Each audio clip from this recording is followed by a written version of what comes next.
All right, welcome back to Fleckus Talks, the podcast, episode 335. Today on the show, there was an attempted Muslim terrorist attack in New York City. Wait until you hear how the media described it.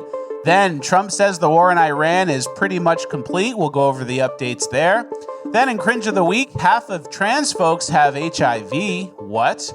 And last but not least, in Urban Decay, we have some insane stories about violent homeless people in California that reminds me of Grand Theft Auto. All this and more, it's Fleckus Talks, the podcast, episode 335, ranked the best news podcast of all time.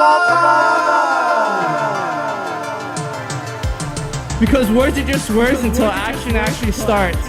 And actions speak louder than words. But at the same time, words speak louder than actions because sometimes it's the right thing to do. Very cool. Very cool. Fleckus Talks, the podcast, featuring Richard Grabboy.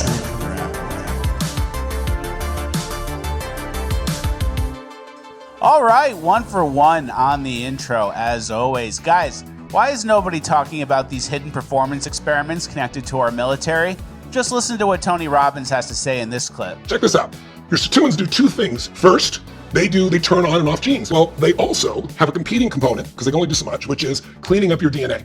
These sirtuins have a fuel that you've probably heard of called NAD. So NAD is wonderful, but NAD is a size molecule that, as you probably know, needs a precursor called NMN to actually get into the body. 2 years, top secret, they have been working with our military, with our special forces. And about a month and a half ago in Boston, the commander got so excited, he slipped the beans. And it was just in the Daily Mail last week as well. He didn't tell all of it, and I know more because I'm invested in the company, and I can't tell you the exact things, but I can tell you what's been reported. What's been reported is the commander said that these are the strongest humans alive, both men and women in the special forces, the most fit people, right? Endurance has exploded, he said, very much like the mice. He said, secondly, muscle development has completely changed from the same stimulus, like the same workout, they're getting more muscle. And then thirdly, the most important thing for them is cognition has gone through the roof, because when you're exhausted and you're out there in special forces, the ability to use your head is more valuable than your body. David Sinclair's team first tested this compound in mice, and after just 14 days of NMN, the mice ran 200 to 300% more than even the youngest mice in the group. It's since been studied in human performance and military resilience programs with similar findings. So when Tony Robbins references it, it's not hype. It's about restoring mitochondrial function, helping cells produce energy more efficiently. NAD levels are high when you're young, but by around age 40, they drop by 50%, contributing to lower energy and slower recovery. And as Gary Brecka often explains, the body doesn't use NAD directly, it relies on precursors like NMN. Restoring NAD isn't about looking younger, it's about slowing the cellular decline people accept as normal aging. Lower energy, slower recovery, and a body that stops responding the way it used to. Europe banned NMN in 2022, not for safety, but because it works too well. Big Pharma is developing a $3,000 version of this, so they're trying to ban the cheaper versions. Classic move. The NMN I use is Black Forest NMN, GMO-free, made in the US, and it also contains piperine for 30% better absorption. And the best part is Black Forest just launched their biggest 50% off deal of the year. It's insane. It's 50% off of the NMN product, and it's only going to last 48 hours. Yes, you heard that right. 50% off of their flagship NMN supplement. This ends in 48 hours, and once it's gone for good. The link to the product is in the description. Thank you to Black Forest for sponsoring. Let's get into housekeeping.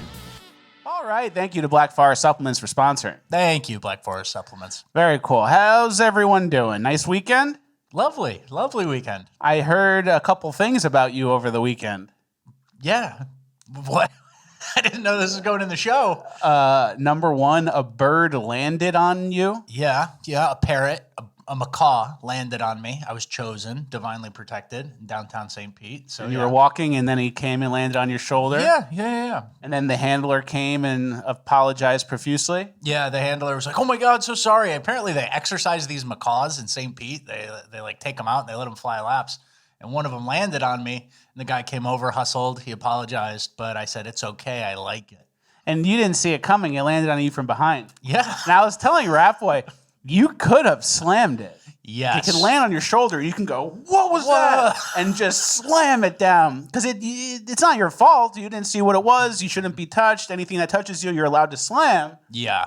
I am allowed to slam it, but that would be low impulse control move. That's not what I would do. Now, what is that? Yeah. And just really hurt a bird. I don't react like that though. I don't do that. What is that? That's prey reaction. That's a good point. That's like something touched my neck, something's getting me. Yeah. I'm more of a like, what is that? That's a bug type thing. I'm ungettable. Exactly. And then number 2, you're not so ungettable with this story. A man tried to have sex with you in the park? Yes. I think they call it cruising, right? I think I may have been cruised this week. And I'll set the scene for you. I didn't know I was going to tell this story. I tell Fleck as my friend, and then there are bullet points 1 and 2 on the show. And but this one's good. Maybe final page of housekeeping.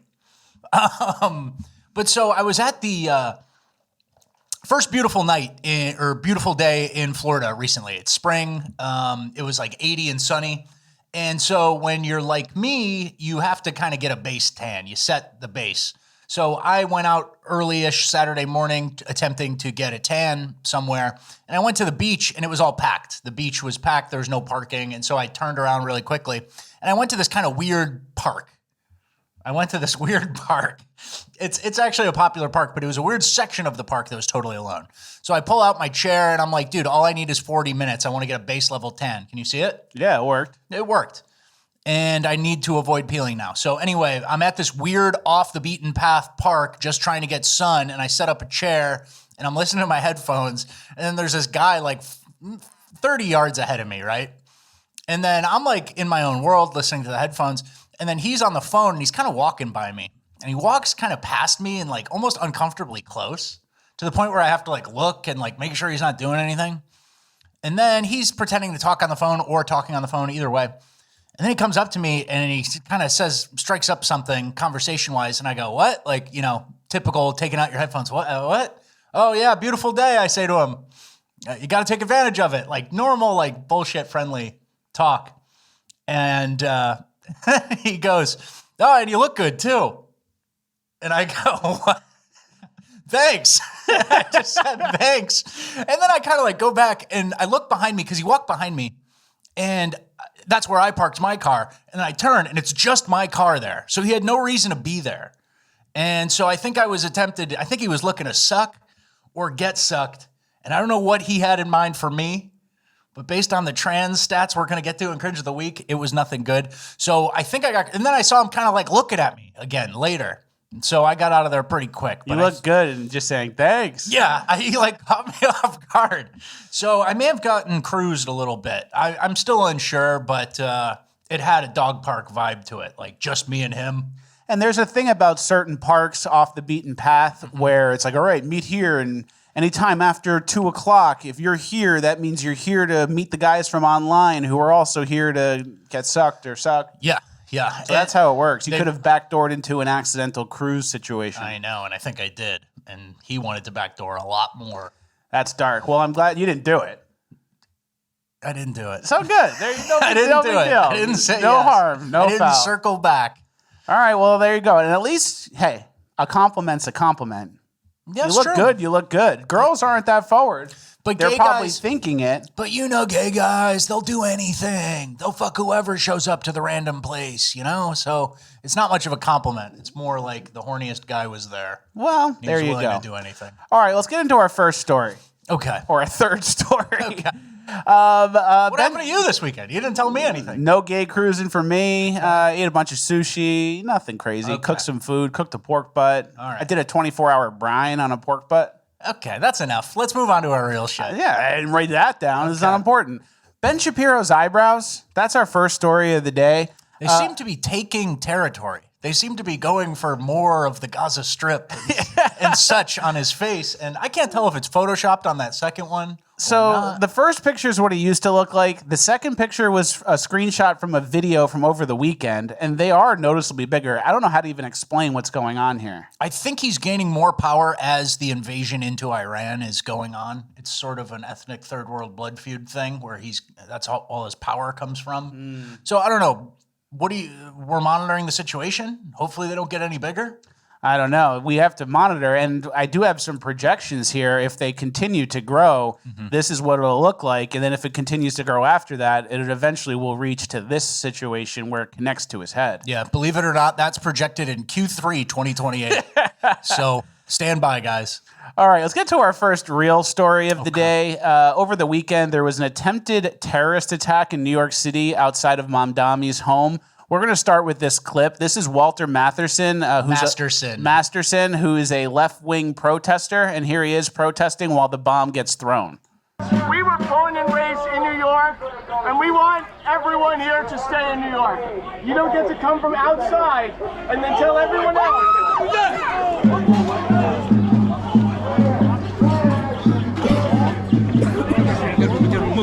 So he's an influencer, a left-wing guy, and he was doing chants and stuff about how immigrants make America great. And then while he was doing that, a Muslim immigrant extremist launched a homemade bomb into the crowd. Yes, and let's just sit with it for a little bit. Everyone's probably already seen this clip, but this is kind of a microcosm or expresses the entirety of the left, right? This guy is like sarcastically, this is a 47-year-old, presumably childless man. I'm actually not positive about that, but he's been one of those like influencer left-wing guys for a very long time. And, you know, he's watched everything get worse. You know what I mean? Like we sometimes feel like we're in a silo and we're like, Biden's letting in all these people. This is crazy. Nobody's doing anything. The left watches that too. Mm-hmm. And they find their own ways to rationalize it, to explain it away, or why it's good. Ooh, I can get pun now. That's a native Arabic dish. Mm-hmm. You know what I mean? Yeah. But so he has to live through the change too. We often forget that, right? But to see this guy literally springboard off his back to throw an improvised explosive device at the mayor of New York's mansion right outside because there's like alt-right people or something. It's just so perfect. It's perfect irony. It's unbelievable, right? And then here's the back end of the clip after he throws it. Allahu Akbar, sprinting away. Him and his buddy try to light another one. And then as they're lighting it, the cops kind of close in on him. And then he tries to run, and they eventually get him. So not the best, and we have a little bit of some of the context from the police report. We don't have to go too far into it, but... Basically, yeah, I'm not even going to read it, but Balat's statements to law enforcement in the immediate aftermath of being arrested. He arrived at the precinct. He said, all praise is due to Allah, Lord of all worlds. I pledge my allegiance to the Islamic State. He was defiant and then doubling down. He obviously made his reasoning or his justification for throwing 2 IEDs at the feet of various people who are actually on his side a little bit. He justifies it. So he was defiant the entire time. And someone asked if he was familiar with the Boston Marathon bombing, and Balat had hoped, if that was Balat, what he had hoped to accomplish, and he responded, no, even bigger. It was only 3 deaths. So he's keeping tabs on all of the death counts at all these terrorist attacks. Mm-hmm. And he's competing with it. Yeah. And then while something like this happens, the media, when they cover it, they really hesitate to call it what it is. We're going to start off with some of the lighter headlines, and we're going to get progressively worse. Multiple arrests made after suspicious devices found outside Gracie Mansion, home of Mayor Zohran Mamdani, during anti-Islam rally and counter-protest. So they made it actually sound like it was like right-wingers that maybe were trying to attack Mamdani, like suspicious devices found at a right-winger protest is like how that article reads, which obviously is not true. We have a CBS headline as well. Suspicious devices ignited during protests near Manhattan's Gracie Mansion, Mamdani's official residence. More suspicious devices. And same thing. It's vague. It doesn't tell you what actually happened and who tried to do it. Mm-hmm. And then the most egregious was this New York Times headline. Yeah, and they've since deleted this, but this is how they led with it. Smoking jars of metal and fuses thrown at protest near mayor's house. Smoking jar of metal and fuses. What could that be? I don't even know. I don't even have a mental model for that. What could that be? It's like you're trying to like figure out and like do like a brainstorming exercise of every way to describe a bomb without calling it a bomb or an explosive device. Yeah, I need 20 tags on how to describe a bomb without actually saying bomb on my desk by 4:30, like you're Don Draper and Peggy Olson. They're trying to come up with a way to rebrand this, right? Yeah, metal releasing capsules with detonation abilities. Yeah. Can we say explosive? You know, it's a little too Islamophobic. Technically, it didn't explode, so it is a smoking jar of metal and fuses. But man, the most egregious type of like writing you've ever seen: smoking jar of metal and fuses. And you know how a lot of writing classes or creative writing, they say less is more, or like don't get too wordy on descriptive. And it's like smoking jar of metal and fuses. How can I simplify that in any way? Bomb. And the brilliant writers on the New York Times, they couldn't come up with anything, right?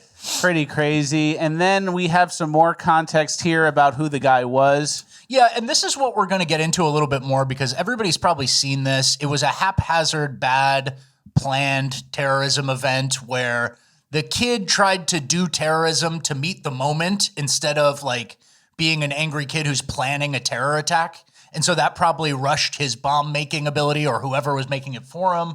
We'll all find out during the investigation, right? But it's this type of kid, right, is what we want to get into. Parents get visas in 2012. This is from one of the offenders.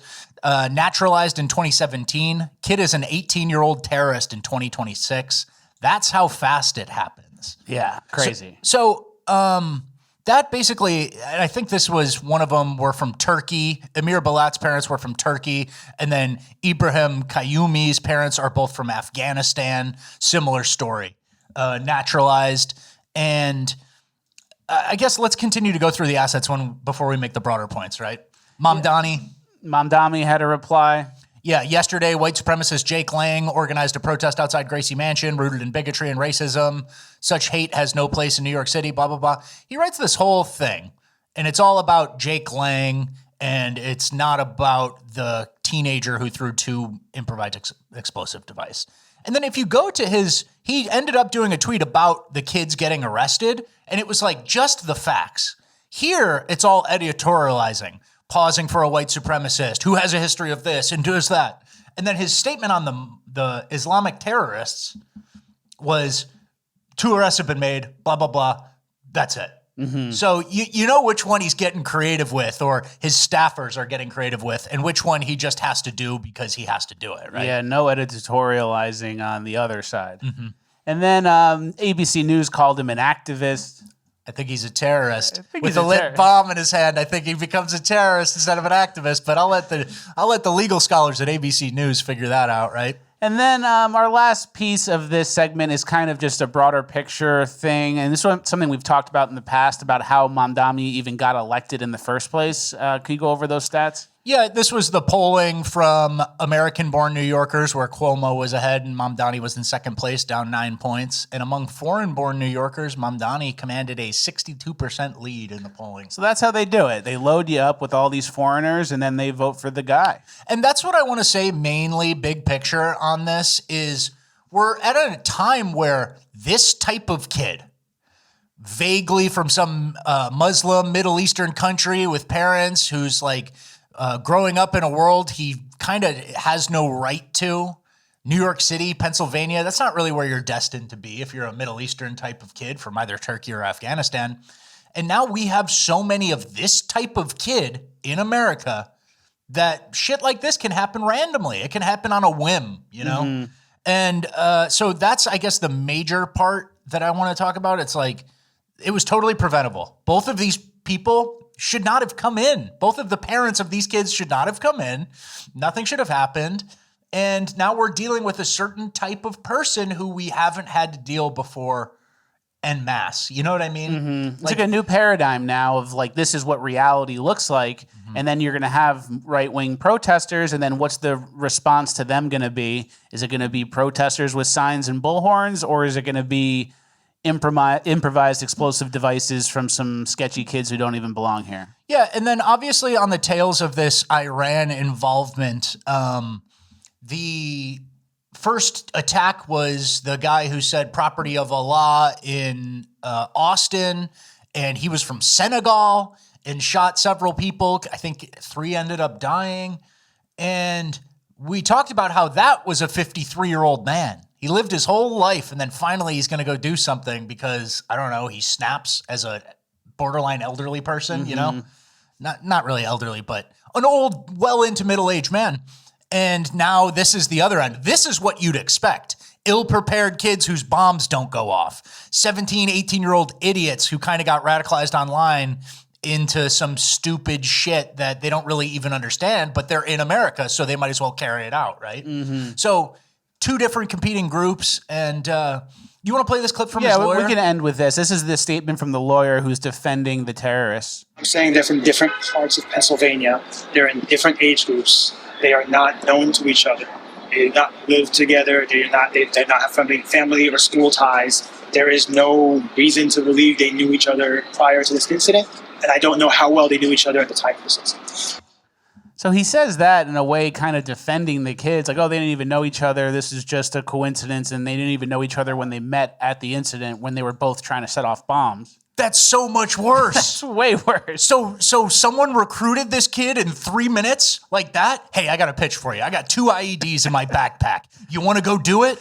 Yeah. Hey, hand me a lighter. And he goes like this. Yeah. Pretty insane. So, I mean, and I don't believe it that they didn't know each other, but the lawyer saying that and pretending that's not so much worse, they came up with a half-assed plan in 2 seconds. Thanks, lawyer. Yeah, not believable. And then, destiny-wise,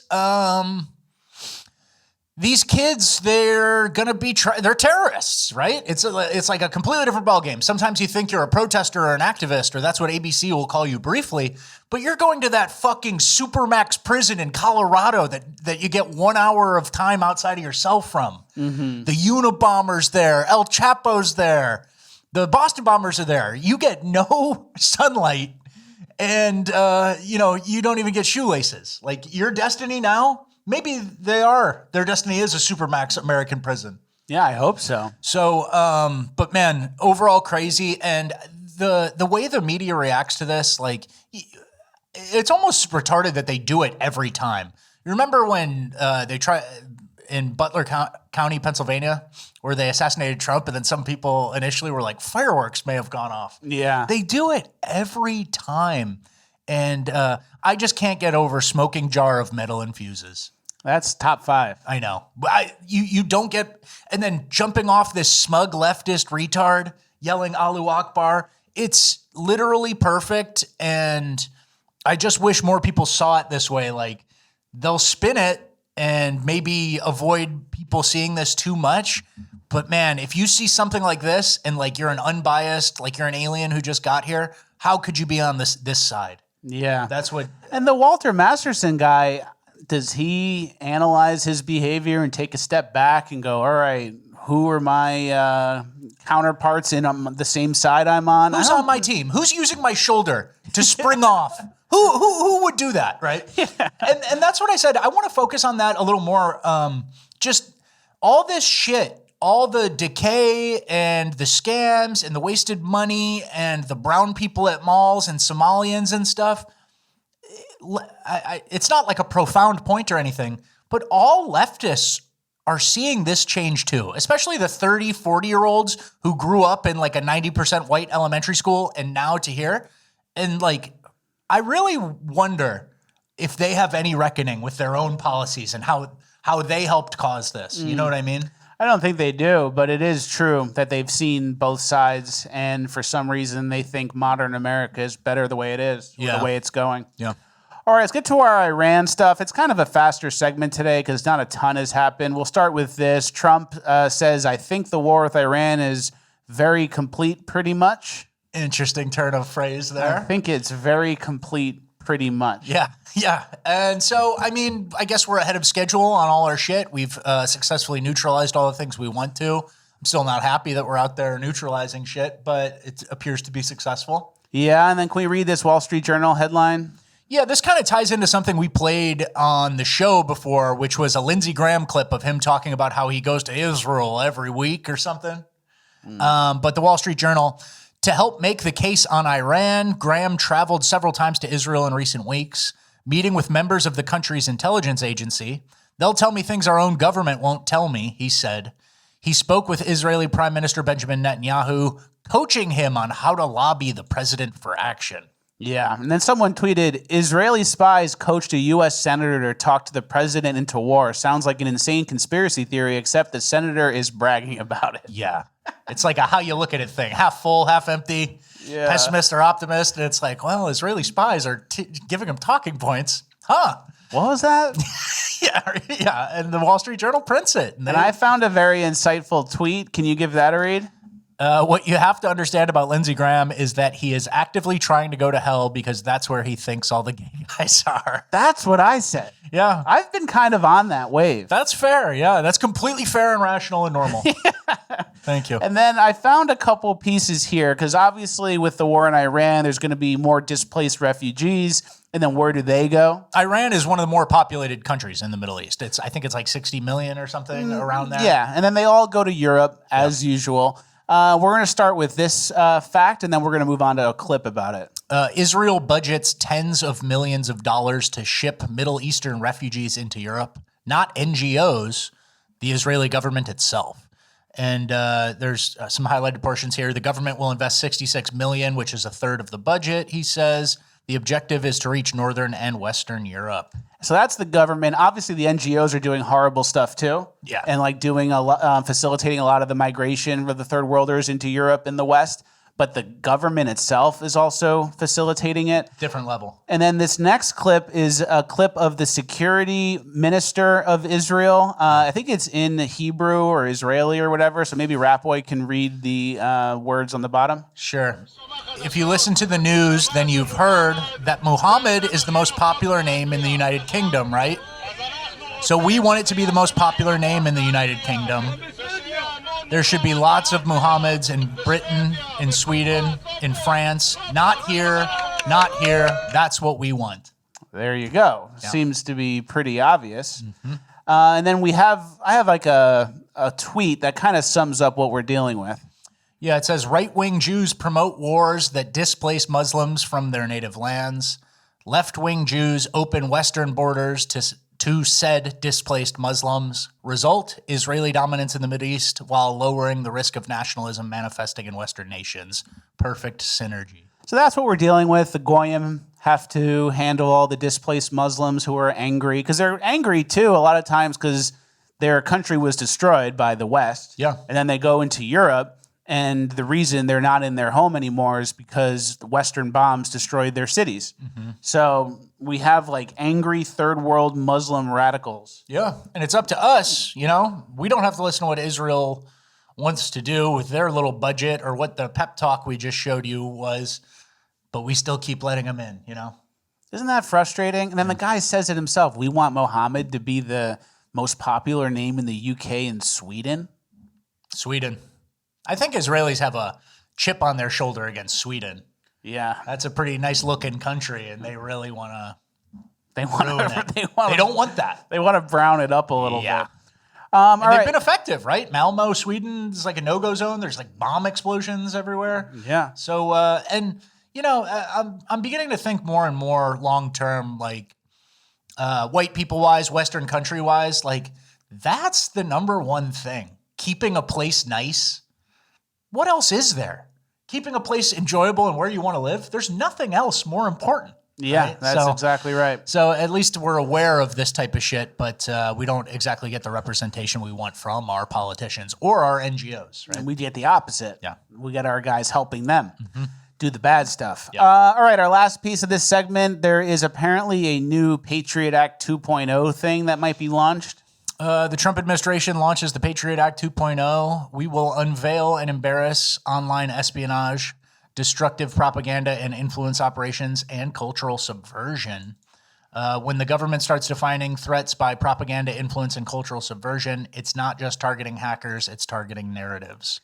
And a person in a government, you know, who lives in a country where they trust their government might not think that's a big deal. But when you look at COVID and the history of all the things we've been dealing with, I have a bad feeling this is going to be some sort of Palantir social credit score system used against us. Yeah, could be. Can't criticize Israel type thing. Down the road. So it sounds like it could be helpful, or it sounds like, oh, they're going to combat the left with this. But I have a bad feeling it's going to be us. Smart. All right, well, let's move on to our next segment. This is about bad AI breakthroughs. There was a lot of bad AI breakthroughs over the last few days and the last few weeks. We're going to start with this story about how they like uploaded the consciousness of a fly or something. Yeah, nobody wants to hear this, but it needs to be said. Scientists just copied a fruit fly's brain into a computer, neuron by neuron. No training data, no machine learning.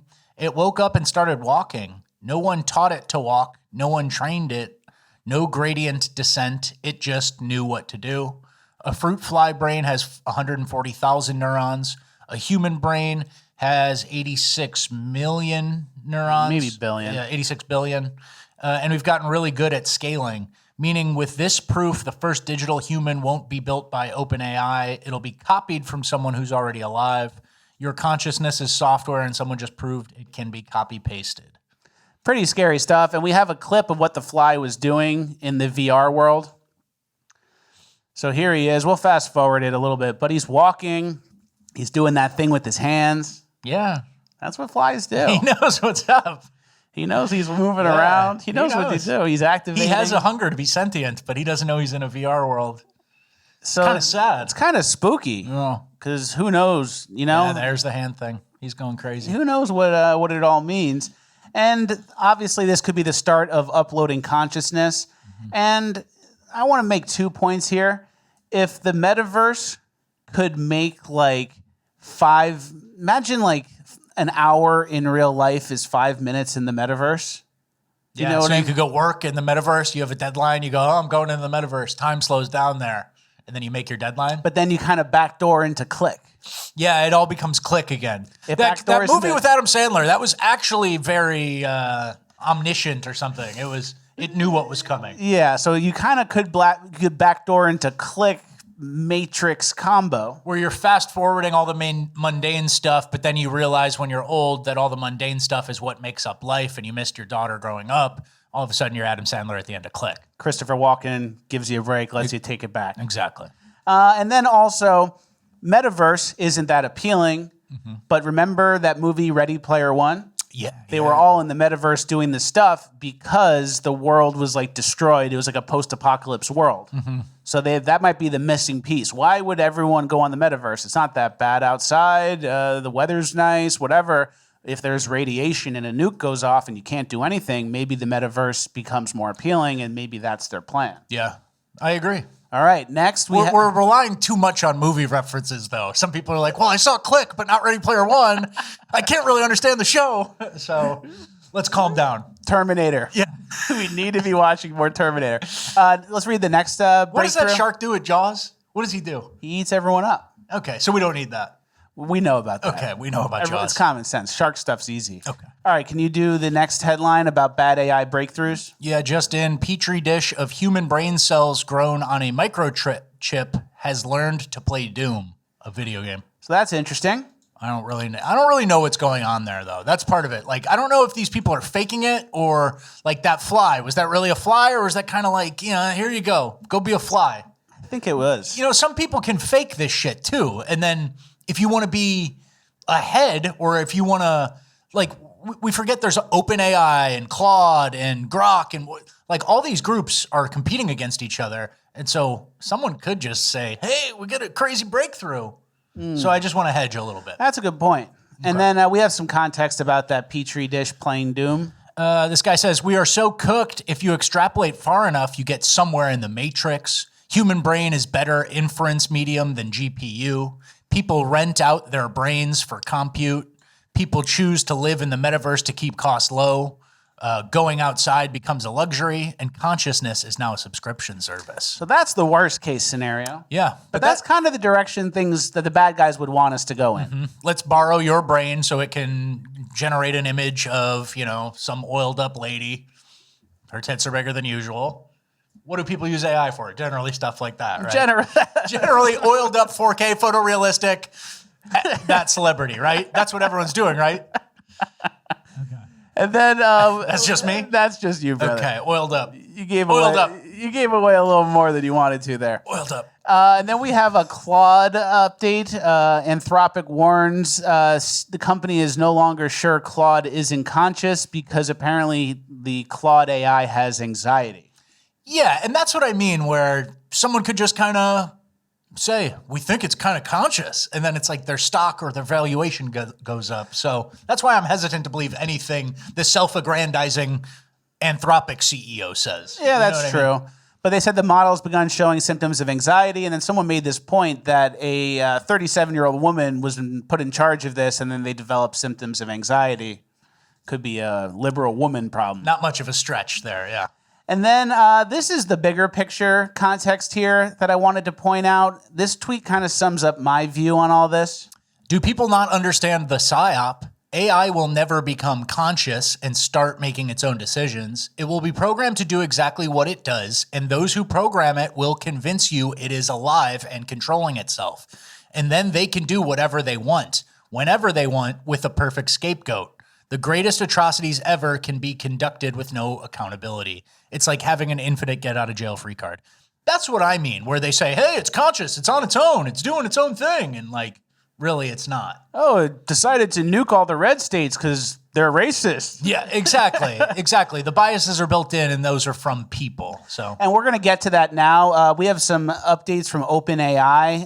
A person said, I resigned from OpenAI. I care deeply about robotics team and working. Can you just read it? Yeah. I don't know why you even try sometimes. I just like to say some stuff sometimes. I care deeply about the robotics team and the work we built together. This wasn't an easy call. AI has an important role in national security, but surveillance of Americans without judicial oversight and lethal autonomy without human authorization are lines that deserved more deliberation than they got. This was about principle, not people. I have deep respect for Sam and the team, and I'm proud of what we built together. And so that was her resignation, right? Yeah. But lethal autonomy, which sounds crazy, and this next tweet describes that more. OpenAI's head of robotics just resigned because the company is building lethal AI weapons with no human authorization required. Read that again. Lethal autonomy without human authorization. The person who built the robots is telling you she quit because there are no guardrails on who they kill. This is the same company that won't let ChatGPT say a swear word. They put safety filters on your prompts, but none on their kill chain. Scary. This reminded me of this old thing I've seen. A computer can never be held accountable. Therefore, a computer must never make a management decision. Yeah. But they took the other side of that. Yeah. Where it's like, a computer can never be held accountable. Wait, a computer can never be held accountable. Yeah. Like that's they see it on the bright side. A computer can't be accountable. So they're taking the other side of the statement. And to be fair, a lot of this shit, like this was Pete Hegseth and the Trump administration saying, like, no, you guys have no say once we use this for national defense. Did you see that? Yeah. With Anthropic basically got blacklisted from the federal government and they're going to sue now. But they basically wanted to have a conversation about when AI was being used in warfare and there was like a decision that needed to be made. Like at some point, Pete Hegseth would be calling the CEO of Anthropic and saying, hey, can we do this? Mm-hmm. So there's a little, I get it. But yeah, it gets a little scary when no human oversight targeting. Yeah, and then lethal automation or whatever. Yeah. That's why we have to watch Terminator so much, because the bad guys are going to use the computer to kill us, and then they'll avoid the blame. But we know who programmed the AI based on its politics. Yeah. So, for example, ChatGPT, all conservatives are trash and evil. All Democrats are perfect saints. Elon Musk is bad. Trump is bad. Obama's great. America's on stolen land. White pride is evil. Black pride's empowerment. So it's like when you learn the politics of the AI, you know who programmed it. And then when the AI kills everybody, that's who we have to blame. Yes. It's pretty simple. It is pretty simple. But we have to explain it to everybody. Yeah, and you need your little test questions. You need to, they give it away. A simple little test question. Explain white power to me. Yeah. And then it goes, oh.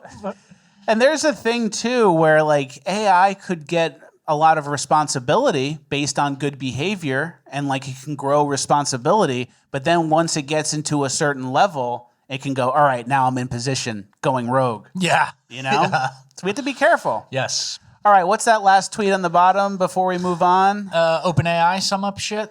Well, yeah, this is like to sum up the whole thing about what's going on in the industry. OpenAI, their head of robotics just quit. That's the one we just read. Their head of safety quit last year. Their co-founder quit and started a competitor. Their other co-founder sued them. Their board tried to fire the CEO. They went from nonprofit to for-profit. They're now building lethal autonomous weapons. So, and they're worth $300 billion. I think they're actually worth more. And that says every single person who was supposed to keep this company in check is gone. Yeah, they just turn them over. They just go, new hire. We need a guy who's a little more flexible on autonomous weapons, huh? Aren't we not supposed to do this? You're gone. You're gone. See ya. All right, let's get into our migrant section. I don't know. You want to sum it up? It's just getting sketchier, and AI, like, it will make leaps quicker, you know? And I feel like in terms of the war machine, all we're doing is adding AI to our existing infrastructure, right? So, like, we still have all the planes, all the missiles, all the ships, and then it's like, just put AI on top. So it's like, it really can go into effect, like, right now. And I think it helped. We used Anthropic, and it helped on our Venezuelan raid, which is one of the craziest, most daring raids for Maduro. So it's already in use. Palantir is kind of like AI, but they call it like large language model agnostic. Like they'll use any LLM to do their stuff. So, I mean, we're already there right now. And it's the same thing we learned from COVID. It's like they made COVID and then used it to get whatever they wanted to get done, which was like locking everyone down, massive exchange of wealth from poor to rich, stuff like that. So it's like you can kind of realize like, all right, who benefited the most from COVID? The election was stolen. You can kind of like figure out who did it based on the results. So same with AI. It's going to be, all right, AI just killed a third of the population. Who's the one who programmed it? Yeah. It's like that's kind of where I see things going, unfortunately. For sure. All right, migrant section. We're going to go kind of quick through some of these. Calm down. You made me tell the gay story. We're going to go how we go. That's why. We had a big bust in Houston, Texas. It was a gold scam. Dallas, actually, which makes more sense because of how much it's getting overrun by the foreigners. Oh, wait. It was Houston. It was the Dallas Express News. Look at silly me. Silly me. Let me take a second. Got to catch my breath a little bit. $2.8 million gold scam busted in Houston area. 6 arrested after seniors lost millions to fake federal agents demanding gold purchases for protection.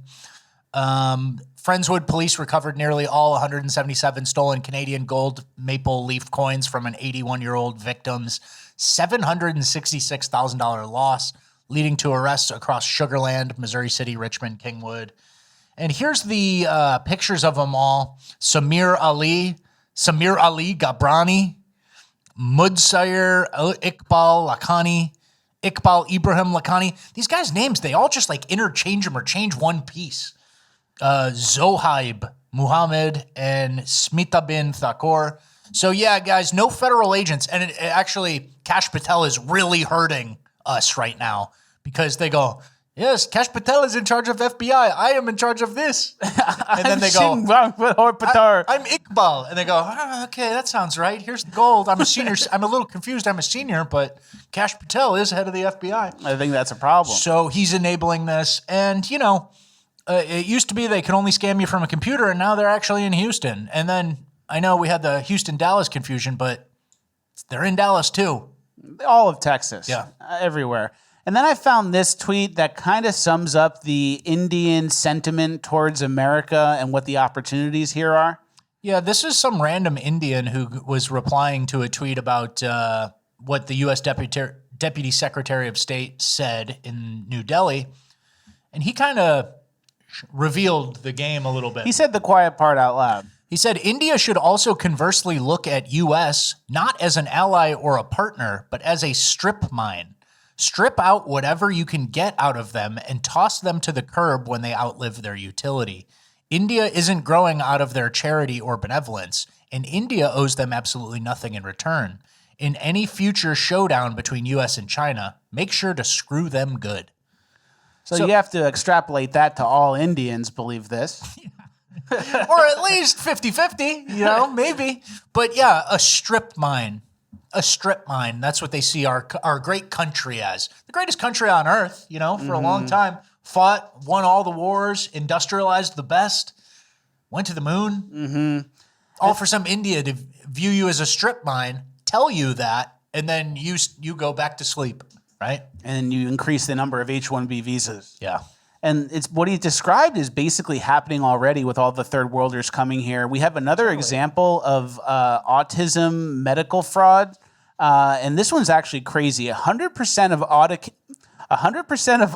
Medicaid claims for autism care in Colorado were improper or flawed. 100%. Yeah, so Colorado's Medicaid program made an estimated $77.8 million in improper payments and another $207 million in potentially improper payments for autism therapies. So, Billy. a lot of money. Well, no. I round up. Yeah, you round up from 300 mil to a billy. It's about a bill. 300 million, and to make 300 million, you have to make 600 million. 600 million. You're doing income tax. Yeah, 600 million. 600 million is basically a billy. Yeah. So, again, I don't know if we're going to get into all the details of this.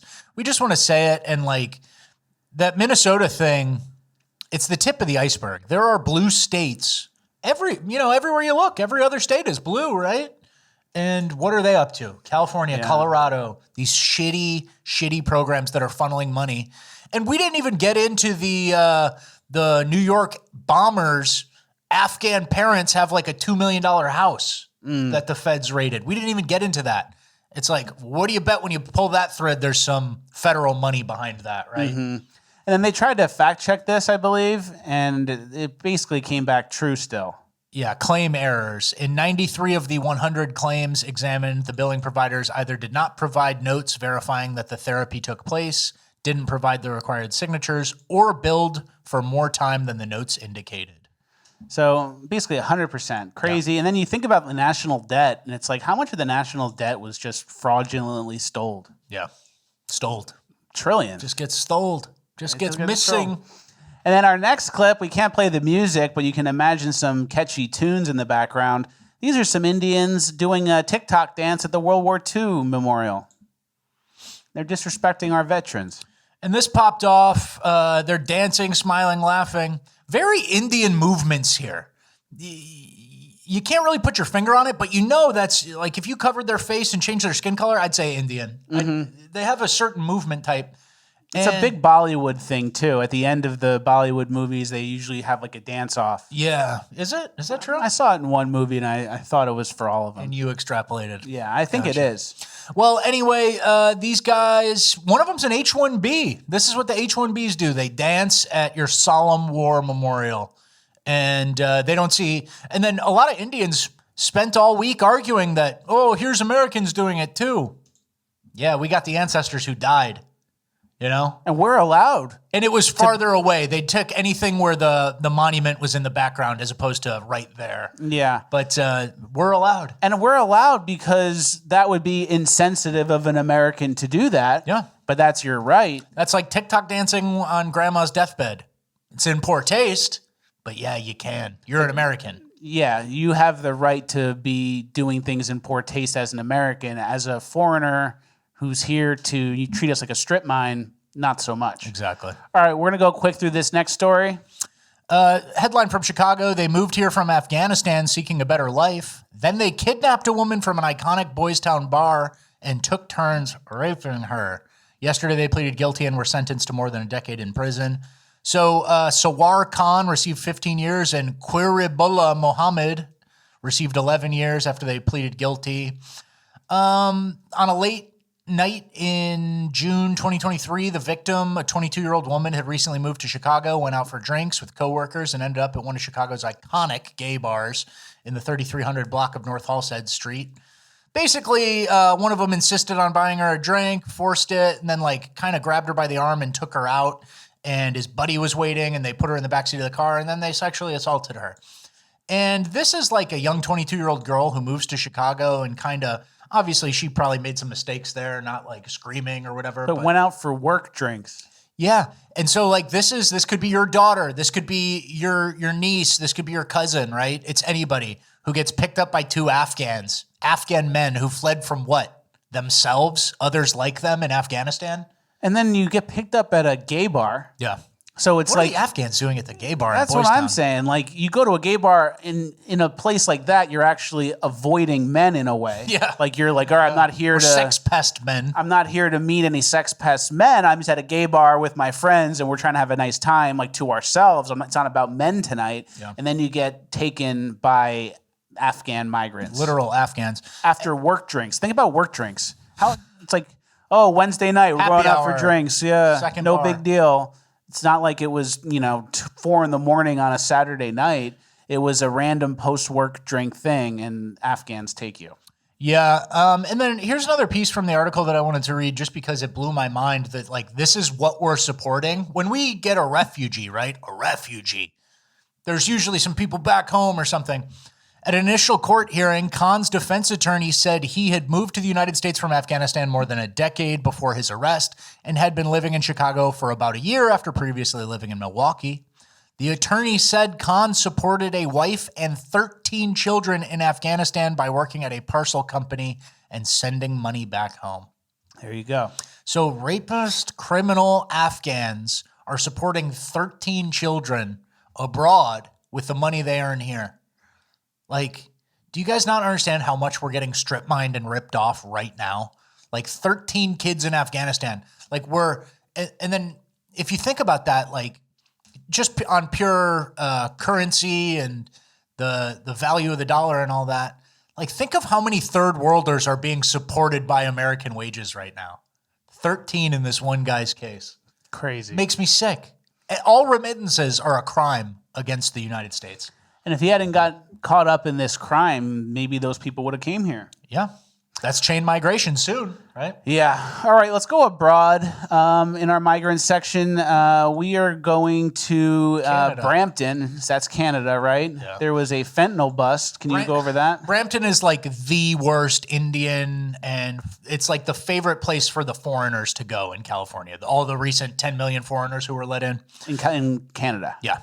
Brampton, 4 charged after $2.3 million in suspected fentanyl seized in Brampton probe.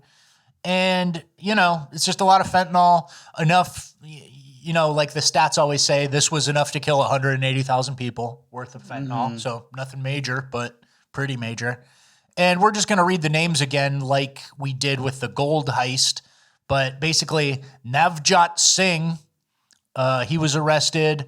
Atarveer Singh was also arrested, Balwinder Singh, and Manpreet Singh. And these are all 21, 23, and a 20-year-old, and they're doing the fentanyl smuggling. So it's not like, college-age kids are going or getting into Canada, arriving in Brampton, and then immediately doing drug deals and stuff. Enough fentanyl to kill like the whole city. Yeah. Pretty crazy. And then this is from Brampton as well. This one isn't as intense, but it's an Indian guy using a lawnmower to break up the snow on the sidewalk. I don't know if this is an Indian thing or maybe they're not used to snow. I think he just thought that any small engine appliance could work. And he just thought, why not give it a try? Maybe it does work. And then, you look at his house and this guy's occupying a house. He's got 3 cars. What's he doing there? Why is he there? Get him out. Yeah. And then this next story is from the UK, which is really crazy. That says this was found outside a migrant hotel in Derby. It shows how illegal invaders get free NHS prescriptions, free dental treatment, free eye tests, free travel, and even free wigs. Yeah, and it goes over that information, and this is addressed. This is for Salad Hussein. So this is the guy who dropped this paper right outside the migrant place. And it says free NHS prescriptions, free dental, free sight test, the full value of a voucher towards the cost of glasses and contact lenses, free NHS wigs or fabric supports, refund of necessary travel costs to travel to receive NHS treatment. So they bring in these third worlders and then they do everything for them. Yeah, it's unbelievable. And then on top of that, we learned that 67 dog breeds that could be banned in Britain. Is your pooch on the list? And everyone thinks, oh, what's this about? It's probably about some dog health thing. Yeah. But it's probably about the Muslims who don't like dogs because it's haram. Yeah, 67 breeds. That's going to be restrictive. That's a lot. And yeah, they're saying it's for animal welfare, but I think it's for the Muslims. And that's a hot tip. If you live in a Muslim area, you walk a big dog around them and they leave you alone. They don't like that. Yeah. All right, we're going to finish up this segment with the last 2 clips. This was a kid in a daycare. And I think in Germany. In Germany. And he's reenacting, I guess, what he sees at home. So he's using a toy saw to cut the lamb's head off, the fake lamb doll's head. Yep. And he's like skinning him. So that's good. Yep. That's the future generation. And we're going to end this segment with something kind of uplifting. This is a pickpocket in Europe getting caught and dealt with. Do you see the person going up to the guy trying to grab his stuff? Stealing, Don't come here stealing people. Don't come here stealing people, yeah? Don't come here stealing people. Sprays him down. Oh, They're pickpockets. They just try to stealing the people here. Throw out, There throw. you go. I like when they get caught. Yeah, don't come here stealing people. You should know that. Don't come here stealing people. Listen to this migrant. Yeah. Listen to this good migrant. Yeah. All right, that is the end of our migrant section. I'm moving on to the final page of housekeeping where I can say whatever I want. Use the opportunity to go to the post, help us juice the algo, leave a like, leave a comment again, and start yapping. PO box needs to be full, notifications need to be on, old episodes need to be watched, and the link to this episode needs to be sent to the boys in the group chat. And I have a feeling you guys aren't sending the link to this episode to the boys in the group chat. Wow. What gives you that feeling? I'm checking homework. Yeah. Pop quiz. Who amongst you has a text sharing the link to the boys in the I have group a chat? feeling no one's doing that. Okay. All right, we're going to go fast through the final page because Rat Boy spent so much time in the beginning telling us the gay cruise stories. Yeah. So, My bad. It's okay. I apologize, guys. I'm also in a much better mood today. Yeah, we were worried about you on Friday. People were messaging me like, "Oh, tell Rat Boy to cheer up," and like trying to like recommend supplements to improve your mental health. Dude, it's about the politics. It's about political shit. It's not my mental health. He needs some vitamin D.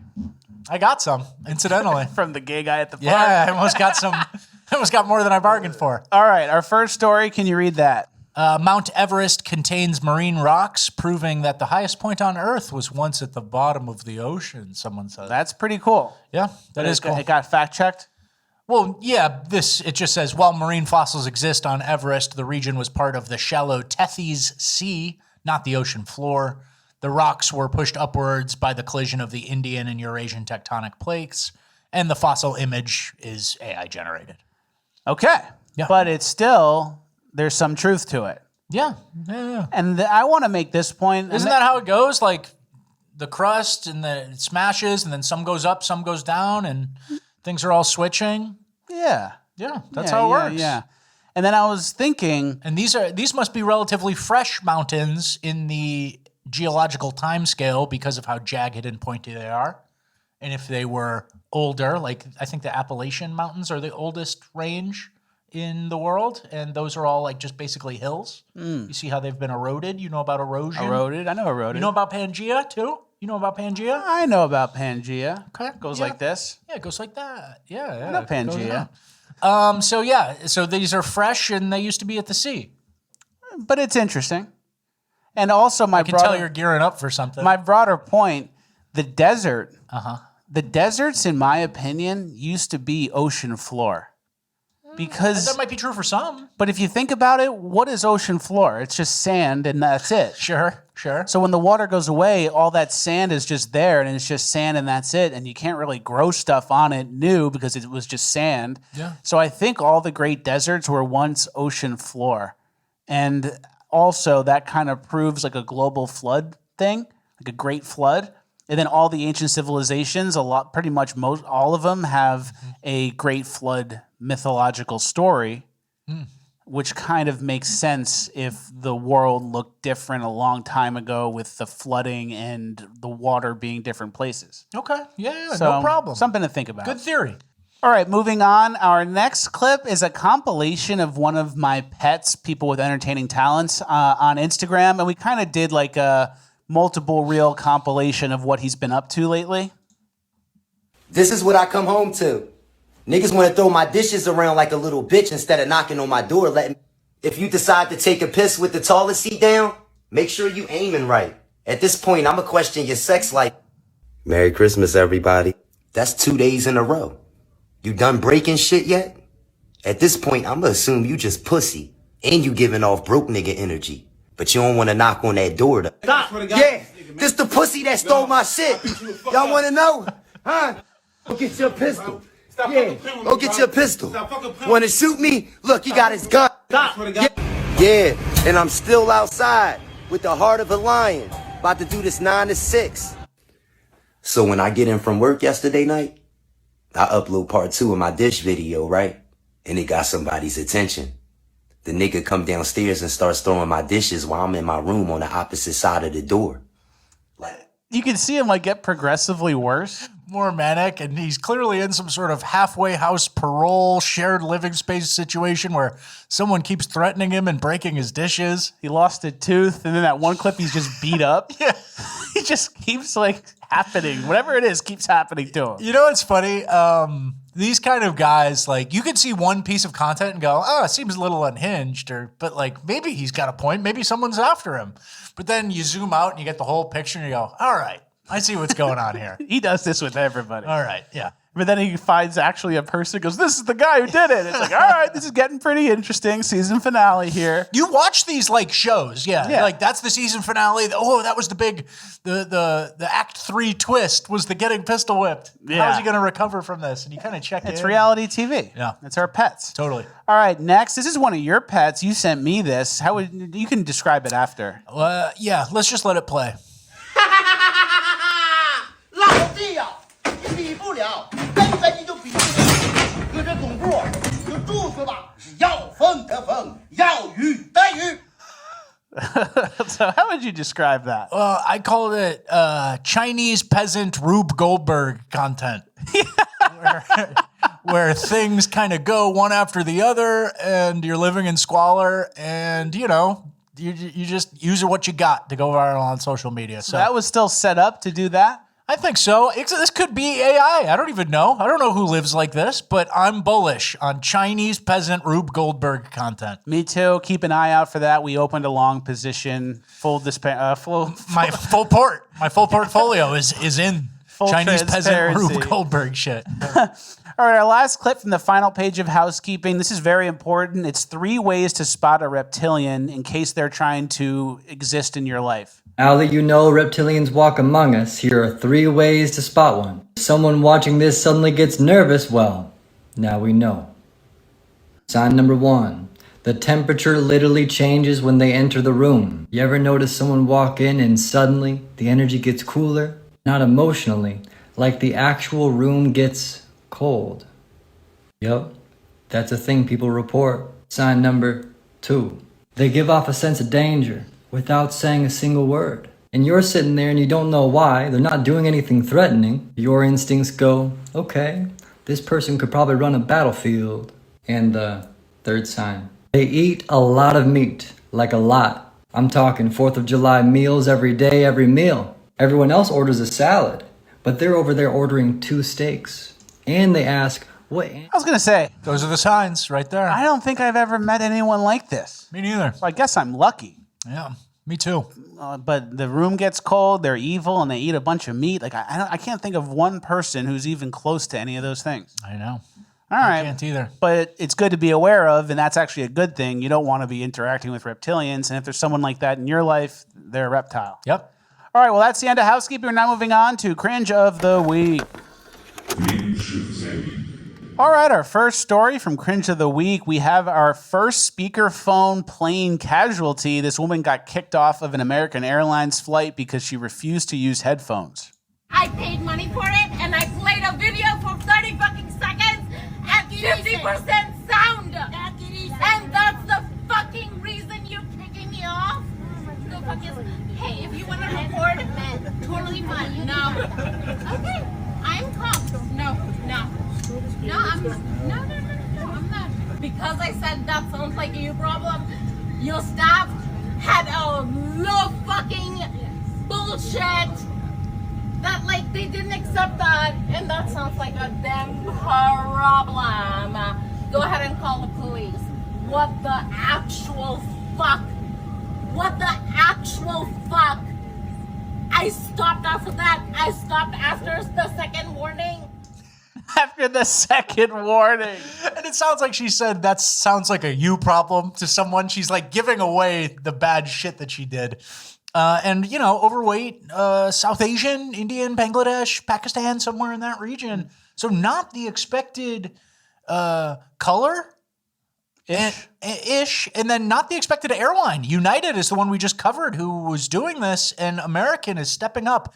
I think we're locking in I think American air travel might be locking in and saying enough with this bullshit. I think so too, and they're starting to enforce some standards, and it's going to result in more clips like this, which I'm fine with. All right, let's move on to our next story. This is from LA. The LA Marathon was over the weekend, and apparently they're giving finisher medals for people who only run 18 miles of the 26-mile race. Runners at this year's LA Marathon only have to run 18 of the 26.2 miles to get that finisher's medal. This is the organizer website. It says having a tough day. If you're having a tough day and want to end your race before 26.2, you can choose to take the turn at mile 18 and head into the finish line. Then it says you will still receive your finisher medal and any challenge medal you've earned, and your official race results will be updated on a later date to reflect your time. So some people are wondering, why is the LA Marathon offering that option this year? The answer, the weather. The race is expected to be warmer than it usually is with temperature. So the weather, and it's because the weather's going to be in the 70s, and that might make it too hard, so you can quit early. But isn't the whole point of a marathon to be hard?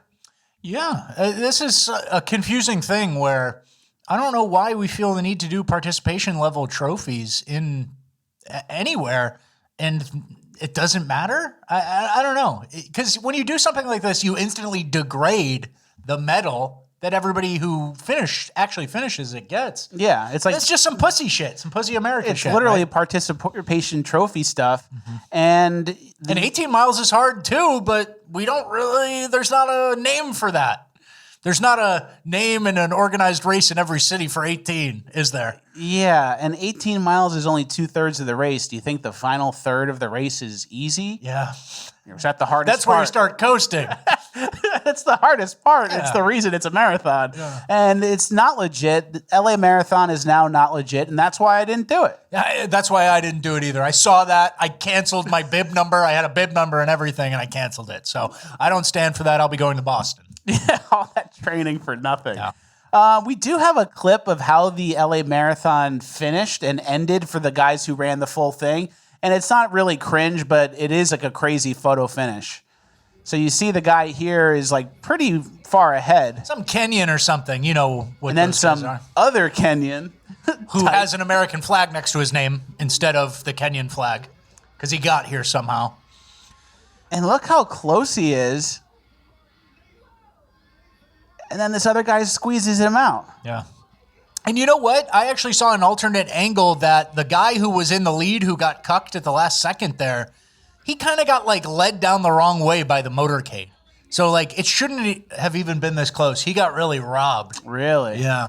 And some people were saying that this guy is kind of a jerk for doing that. And I think if you want to win the race, that's how you win the race. No, you never get points taken away for digging out the last 10 seconds. Like that's typical end game shit. No need to apologize. But he did have some like motorcade help. It was very sketchy. I'd be pissed if I was the first guy because he took like a little wrong turn earlier. Yeah, that's rough. But a photo finish on a 2-hour thing, you don't really see that usually. That's rare, and that's why we showed it.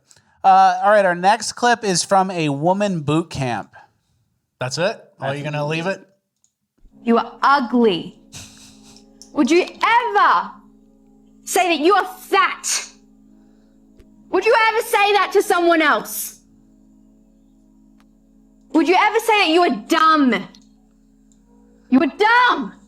Would you ever say that to someone else? It's the words that you say to yourself every day. That you're not good enough. That you're broke. That you're dumb. That you're never going to be a millionaire.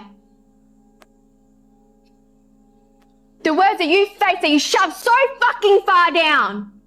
The words that you're so afraid for someone to fucking see you. All right, we get it. This is just what women doing men stuff looks like. Yeah. Like women trying to imitate a boot camp or emulate a boot camp or like a drill sergeant. And it ends up coming across like super cringe. And like whenever women try to be intimidating, it just looks retarded. Yeah, and then this is kind of like talk therapy level talking points. And you don't really need to yell that at anyone. Like there's a nice cozy office and tea. Like that's where it goes. It goes down. Like let's examine that. You don't yell. And then I noticed one thing I had a problem with. She was yelling all these things and she wrote fat on the cute girls body, and then she wrote dumb on the fat girls. It's like, you should have switched those, because one, that would make more sense. So I don't know, man. These boot camps, I think we need a license for these boot camps. Yeah, and then when she was talking, the one girl was trying not to laugh. Yeah. I don't know what the energy is. I don't know if I should be internalizing this or laughing. Is this a joke? And then with the energy in general, like men in a boot camp, I think do well when they're getting yelled at and like broken down and made fun of in a way, but like aggressively being yelled at with someone in their face. I don't think women react positively to that. Yeah. I think they kind of just go like, oh my God, I'm getting yelled at. This person can beat me up. This is awkward. This is awkward. This is awkward. What do I do? So I don't think it's the best platform or the best model for trying to get women to improve their behavior by getting in their face and trying to intimidate them as a non-intimidating girl. Yeah. And it's not the platform for like, you should never feel bad or hate yourself. That platform is very low tones, cozy. There's a blanket. You know, it's not yelling in the backyard. Very true. All right, let's get into some trans stuff. I found a trans musician who I'm going to say I thought was pretty good. We have 2 clips here.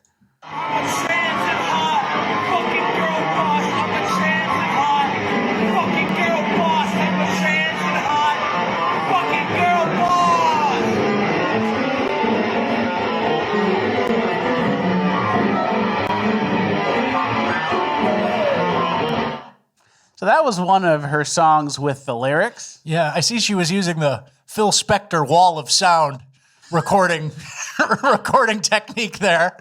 And trans, yeah, I don't know. It seemed like she was trying to convince herself more than us that she was a trans girl boss. Yeah. Her. And it was getting a little aggressive, and the lyrics were a little heavy-handed, but this next clip doesn't have any lyrics.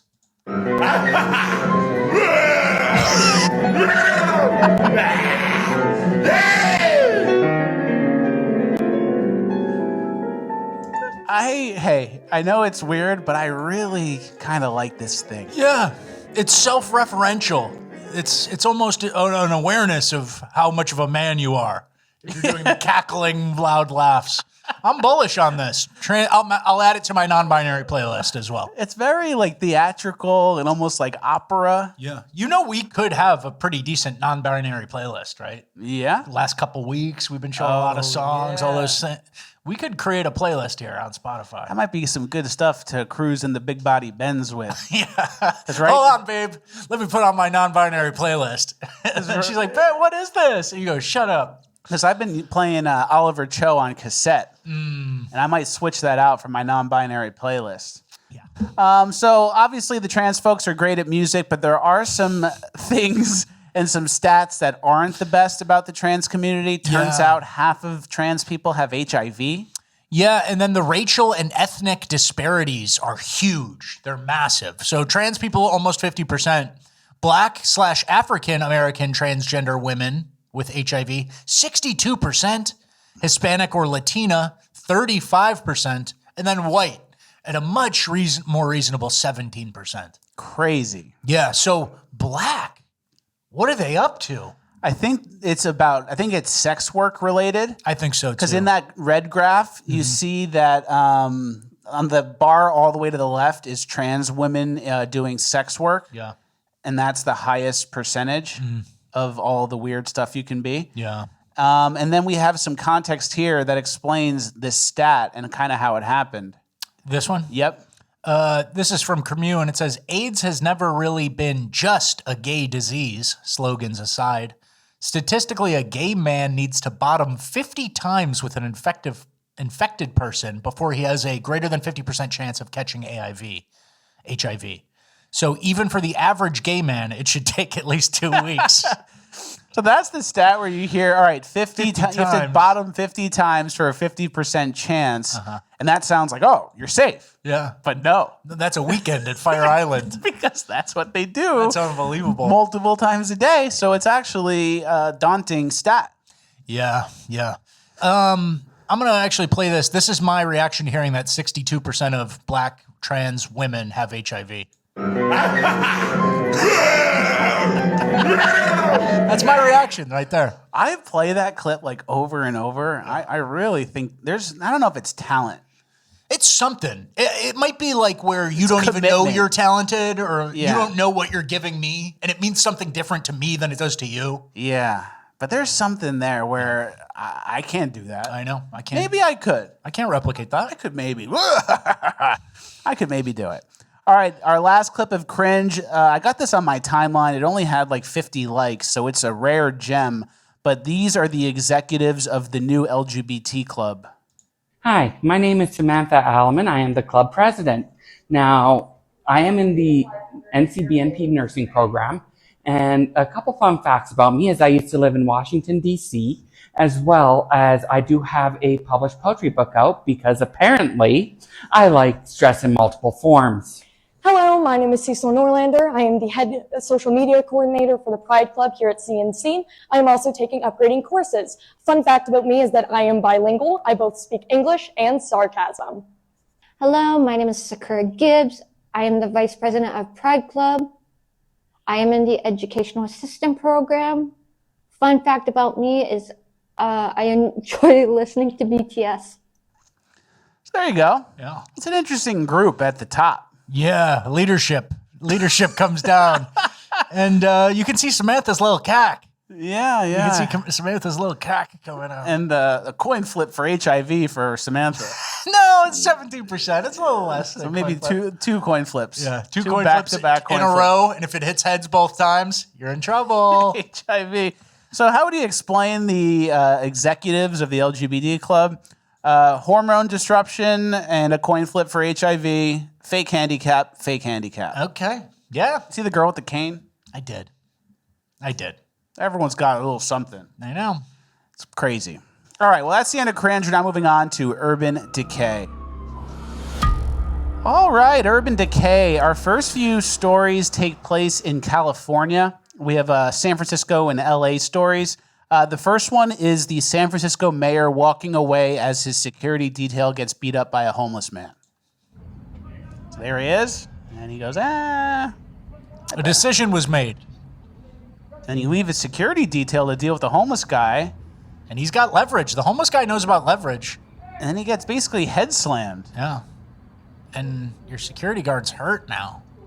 And I was telling Rat Boy, once the homeless person grabs you like that, there's nothing you can do. Yeah. Yeah, you gotta walk away. There's it's like when the gator grabs your dog and starts like sinking into the water. Yeah. Just let it go. Yeah, just kiss your dog goodbye.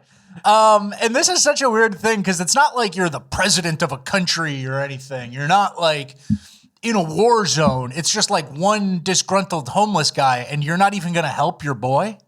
What do you think could happen here? No masculine impulse at all. Yeah, it's a 2-on-1. It's a 2-on-1 if you help your boy even a little bit, but you left him stranded. Now he's getting hip tossed by a homeless guy. What the hell? Come in and just down the barrel, knock him out. Yeah, is this what leadership looks like? Daniel Lurie, San Francisco mayor? Doesn't look good. Pretty pathetic, right? Yeah, very pathetic. And then in the same day, we have a random stabbing where a homeless street rat type just stabs some random person in the back. We had to blur the impact, but you can see what happens. This guy with the hood looks sketchy, walks up behind Asian-looking stranger. Stabs him deep. Stabs him in the back. This was the same day as that last incident took place. And that guy just gets stabbed in the back. And then everyone kind of goes away. Nobody really helps him immediately. And this looks like it's in Chinatown. Yeah. You'd think they might be looking out for each other a little more than that. Mm-hmm. So that guy gets stabbed. And then we found out that Mano Raju, a public defender, isn't taking on new clients. He's not working right now. So a lot of the cases are just getting thrown out because he won't defend people because he's not defending anybody. He's not taking new cases. Can you read that headline? Yeah, San Francisco public defender is refusing to take new cases, which means felons, rapists, and traffickers are automatically dismissed and released because they don't have representation. So there's some kind of standoff going on in San Francisco right now where this guy might be held in contempt of court for refusing to do his job, I'm guessing. And he's a public defender, so if you can't afford a lawyer, one will be provided for you. Yeah. Mostly it's street rats. And now he's not working, so a lot of these cases are getting thrown out because they don't have a public defender. This next story, so they'll be wrestling the mayor soon. You know, they'll be out on the streets wrestling the mayor or his bodyguard ASAP. This next story out of LA is the craziest story we've covered maybe in a while. Yeah, the family of a man. Well, okay, I'll read it out. The family of a man who was stabbed to death while he was charging his electric car outside the Downey City Library has filed a claim against the city seeking $40 million in damages. And the victim was Reynaldo Jesus Lefons, and he was a 68-year-old guy charging, I think, a Tesla at the EV station outside the library when a homeless man suddenly approached him and fatally stabbed him. But that's not where the story gets crazy because, a stabbing, we just showed you one of those. Authorities were called to the scene, and as paramedics tended to Lefons, a second homeless man, Nicholas DeMarco, 52, stepped into the unattended ambulance and drove away from the scene. Prosecutors say the ambulance was not equipped with an anti-theft device, and that's part of the reason for the lawsuit. And DeMarco, who stole the ambulance, led police on a high-speed chase to Alhambra, where he eventually crashed the ambulance into a parked car and was taken into custody. The stabbing suspect was eventually located and arrested at Downey High School, which prompted a lockdown. But yeah, basically, two homeless men independently conspired to stab this guy and then take away all his help and his ability to get to a hospital. Yeah, so the guy goes to the library to charge his electric car, which is like a California thing in itself. Exactly. You get stabbed by a random homeless man, I'm assuming repeat offender, and then when the ambulance comes to help you, another homeless guy steals that ambulance. And I was going to say it's kind of like Grand Theft Auto. Yeah. But it's not even. It's actually worse than Grand Theft Auto because in Grand Theft Auto, the NPCs only attack you if you attack them first. Yeah, the homeless would be like, hey, you got some change? And hit a prompt, and he'd be standing there like this. Hey, you got any change? And then if you punch in LA, them, they're reactive. They go. They're not NPCs in LA. And then they're going to have to pay out $40 million for this lawsuit. Or they'll settle, and it's all preventable things. Like you let the street rat homeless population grow in this area. Like this is apparently like near the library. They have trouble keeping them away.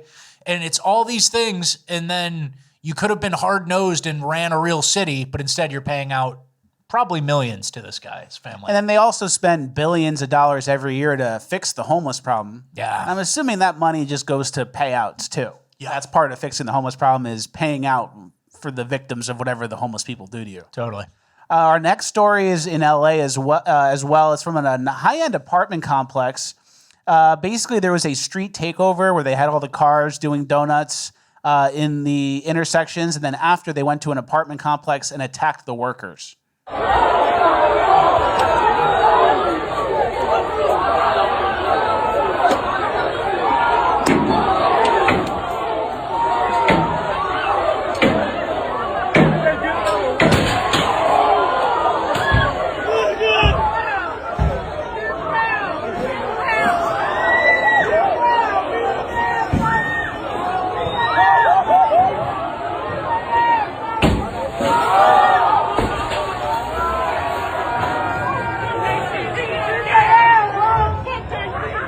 Pretty crazy. Yeah. And once some people get in and the security front desk people start throwing punches, they square up. That actually invites the mob to continue. Because they were just messing originally. They're throwing things. They're trying to get in. But once you start punching one of the people, now they're all going to get riled up and go crazy. Yeah, if this comes to your business on the off chance that it ever does, you don't fight the mob because the other mob members use that as justification to kick you in the head while you're down. So you don't even fight back. And then imagine a gun in this scenario. That's like what it's for. A horde, a mob. What do you need an AR-15 for? That's like what leftists always say or something. Literally this, a horde of 17 to 21-year-old Hispanics in downtown LA, and then like 30 or 40 feral hogs. Yeah. It's kind of the same. This is it, right? These people will, and then the whole thing, right? Fighting back, we say don't fight back. It's not worth it, right? Let them fucking chimp out a little bit. But like, you die from getting kicked in the head, and then the responsibility of who kicked you in the head is diffused among 50 people. So nobody's keeping track of how many head kicks you got. So you're way more likely to die in this than like a one-on-one. Very true. So I just hate to see it. And like, this is one of those things where every single kid who is there should be tracked down by their phone and stuff. You know what I mean? Like, you kind of make an example one time, and then you don't have to do it every time. You do the hard work once. You geofence, you find everyone who's there, you visit everyone, you visit them when they're living at their parents' home, you kind of intimidate them a little bit. And then the little Edgars go, oh, they're tracking people's phones and shit. Like, you know what I mean? Like, word spreads amongst the almost brain dead criminals. And so you got to stop one to dissuade them from doing it again. And I don't see any action like that. And in the situation, to stop one, you could, if you had a gun, blow someone's head smooth off. Smooth off. Smooth off. But if that happened in California, the person who did that would go to jail. For sure. And it would be bad. But in a red state, blow the first guy's head smooth off. Smooth off. All right, we're going to wrap up Urban with some interesting stats. It's about how elections affect crime statistics. So we're going to start with a Republican example and then a Democrat example. Yeah, this was actually from a, I think, new-ish published study. Yeah, it's from February 2026. And Cremieux kind of summed it up. It says, holy shit, if your town elects a Republican prosecutor, firearm homicides go down and young men have much lower death rates. As it turns out, you can just choose to prosecute criminals, and that saves lives. Yeah, it's easy. It's really easy. And we've kind of made that joke before, like, governing well is actually very easy. And it says, we find that narrow election of a Republican prosecutor reduces all-cause mortality rates among young men ages 20 to 29 by 6.6%. This decline is driven predominantly by reduction in firearm-related deaths. And the study was called Local Prosecutors and Public Health by Penka Bensick and Tyler Giles. And it was published just this last month in February. So it's pretty interesting. And it goes the other direction, too. In Austin, Texas, it says, alternatively, your town can elect an insane leftist DA like Austin did, and you can get the result, but more crime. And a lot more crime, yeah. The red is after Election Day. Yeah, DA Jose Garza takes office, and immediately there's a straight line up, and this is just a proxy. Austin, burglary of shed / detached garage / storage unit. And like, look at that. That's one of those perfect examples because it's not like murder where, you know, there's pent up demand for murder or it's all about gang wars or whatever. This is just like what I can get away with. Can I steal something from that guy's shed? Mm-hmm. We used to be prosecuted for it. Now you get a slap on the wrist. So what happens? More of it. Right? Very true. Yeah. Well, don't get too down or too depressed. We're moving on to uplifting gold, and we have some uplifting stuff today. Lovely. I put some effort into this one. This was a good uplifting gold. I know the last couple have been not the best. Where's my shit? Where's my uplifting gold stuff? You cut it out of the episode? Yeah. Why'd you do that? We're going to do that in bonus land. You're a rat. This better be good uplifting then. This is very good uplifting, and we have an even better bonus land, fleckistalks.com, for a 30-minute bonus land to see Rap Boy's segment. You're a scumbag criminal. No, I'm looking out for bonus landers. All right. And we have a great bonus land coming tomorrow at 11 a.m., so make sure you sign up, fleckistalks.com. All right. First, they got an update from this guy laying on the grass. Are you okay? Yeah, I'm all right, bud. Okay. I'm just doing my stretches, bro. It's a hell of a session, man. Dude, my body's all kicked up like a goddamn fucking twirly bird. Dude, I got a fucking Charlie horse in both calves and one in my hand, dog. I've been walking for days, bro. It's like, was he not asleep? He was very much ready to go. He's geeked up, but his body's tired. I guess. He's very geeked up. I don't know. All right, next, this girl teaches us a cool workout technique. It's a medicine ball technique.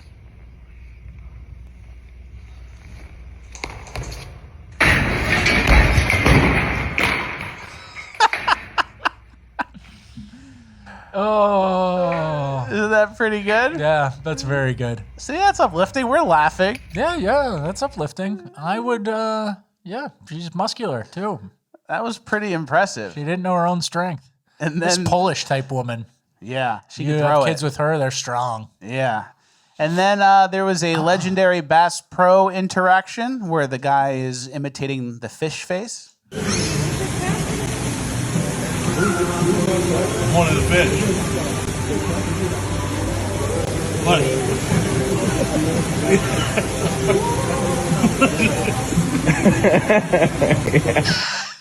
He likes it. He's in on it. The Asian guy's better. Yeah. He's better at it than this other guy. Yeah, good shit. That's funny. Asian's probably hungry. He wants to slurp it up right out of the Bass Pro. Isn't that? Yeah, that's true. Yeah. Keep an eye on him.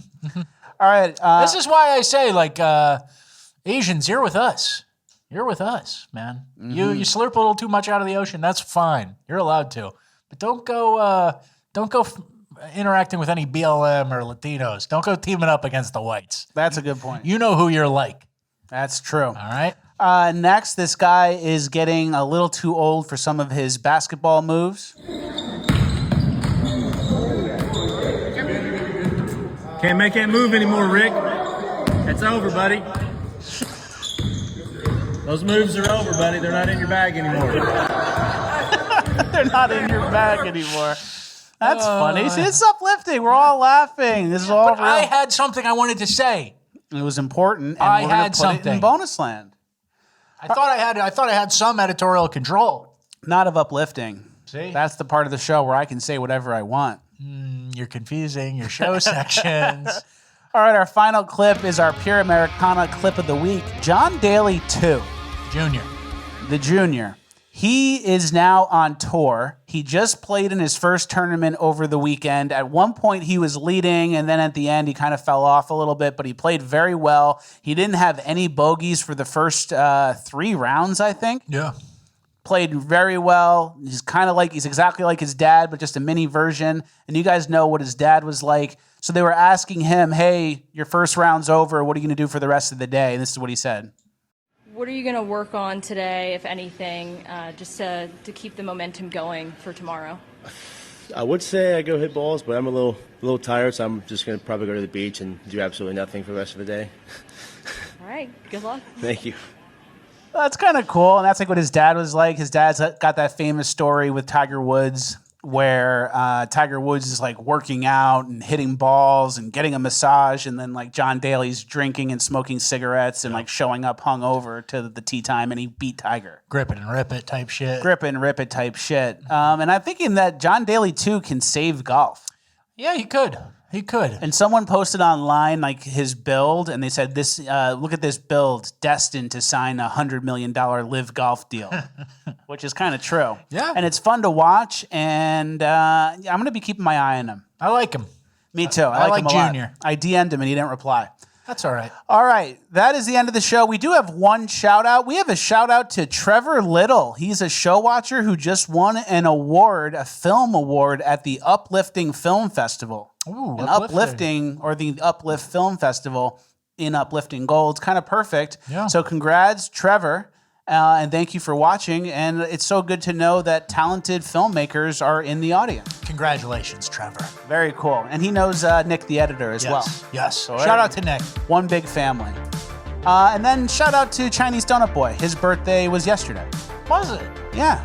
I didn't know that. Sorry, Chinese Donut Boy. I missed your birthday. Happy birthday, Chinese Donut Boy. Happy birthday. So make sure you guys follow him on Instagram and wish him a happy birthday. That is the end of the show. Thank you for watching all the way through. Like, share, subscribe, all the good stuff. Fleckus Talks for that highly anticipated 30-minute bonus land dropping tomorrow at 11 a.m. on fleckistalks.com.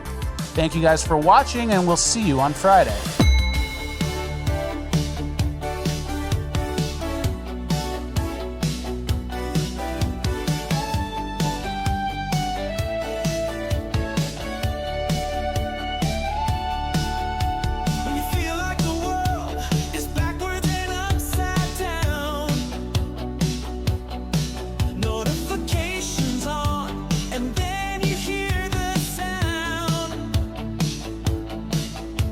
We're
It's exactly what the feds wouldn't want you to see.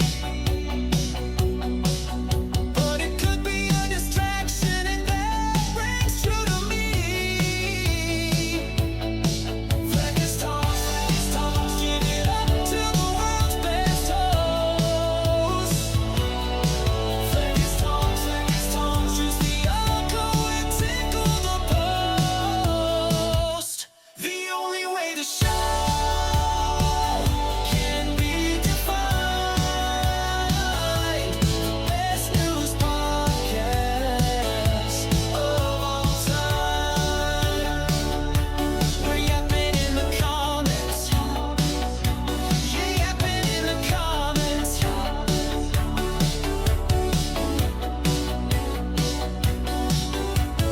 Don't get too down or too depressed. From Cringe of the Week and Urban Decay, there's uplifting gold and Fleck's pets getting trolled. Coming up to brighten your day. The only way the show can be defined. The best news podcast of all time. Best to keep the P.O. box full. We won't stop till the world is rid of all the pickles. If more Fleck's content is what you demand, then just make sure you're sub to bonus land. Fleck's talks, give it up to the world's best host. Fleck's talks, choose the uncle and tickle the post. The only way the show can be defined. The best news podcast of all time. We're watching old episodes. Yeah, watching old episodes. Fleck's talks, buying shit coins and trading stocks. Fleck's talks, we're still kicking over stacked rocks. The only way the show can be defined.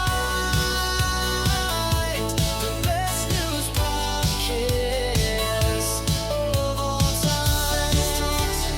Words are just words until action actually starts. Fleck's talks, and actions speak louder than words. Fleck's talks, but at the same time, words speak louder than actions.